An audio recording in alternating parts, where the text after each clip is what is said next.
మధ్య నమో నమ. ఏబిఎన్ రాధాకృష్ణ గారు ప్రశ్నించేది బాగున్నా, కానీ ఒక పద్ధతిలో ఈ స్త్రీలు జోలికి పోకుండా ప్రశ్నిస్తే బాగుంటుంది అదే మీ మైనస్. ఎందుకంటే ప్రశ్నించే వాళ్ళు ఉంటేనే ఎవరైనా ఈ ఆపోజిట్లో ఉండే వాళ్ళకన్నా అధికారంలో ఇద్దరికి సమానంగా ఉండేది జర్నలిజం. కానీ ఇప్పుడు ఉండేది ఎట్లా ఒకే వైపు సాక్షి వచ్చి దీన్ని నాశనం చేసింది, అది అందరికీ తెలుసు. ఒకే వైపు ఒకరే ఎత్తేసుకుంటుంటే ఎన్ని అక్రమాలు అన్ని భగవంతుడు చేసి చూపించినా ఏది చెప్పరు.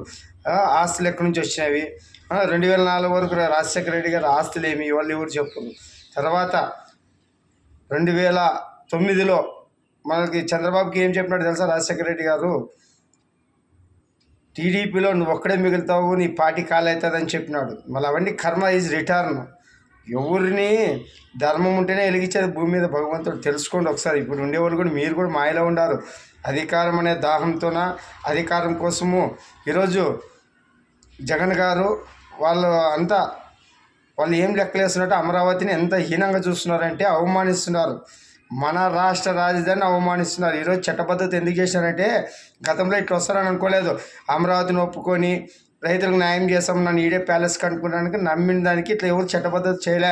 ఇప్పుడు ఎందుకు చేశారంటే భవిష్యత్తులో మీ ఆలోచనలు 3 రాజధానులు మళ్ళీ మావిగండ్లు ఇట్లావన్నీ ఏం నడువు. మీరు అనుకుంటున్నారు వస్తారని, ఏం రానా ఏమనుకుంటావు? శివుడి ఆధీనం. మనము ప్రజల నుంచి గెలడంలే, శివుడి నుంచి గెలుస్తున్నాము. మనం ఒకసారి ఆలోచన చేస్తే మన యుగాలు కూడా ఇంద్రదేవునికి ఎందుకు పరీక్ష జరుగుతుందో తెలుసా? ఇంద్రుడు కూడా కొద్దిగా అహం ఎక్కుతుంటాడనమాట. అందుకే రావణాసురుని రూపంలోన, హిరణ్యకశిపుని రూపంలోన రకరకాల ఆయన పదవికి ముప్పు వస్తేనే విష్ణువు గుర్తొస్తాడు. అట్లా భగవంతుడు ఎప్పటికీ కనువిప్పు కలిగిస్తూ వెలిగిస్తుంటాడు. కాబట్టి ఆ భగవంతుడు కర్మ సిద్ధాంతాన్ని నడుపుతున్నాడు. ఇప్పుడు కలియుగంలో వీరభోగ సంద్రాలు నడుపుతున్నాడు. కాబట్టి ఈరోజు ఇన్ని మార్పులు వచ్చినాయి.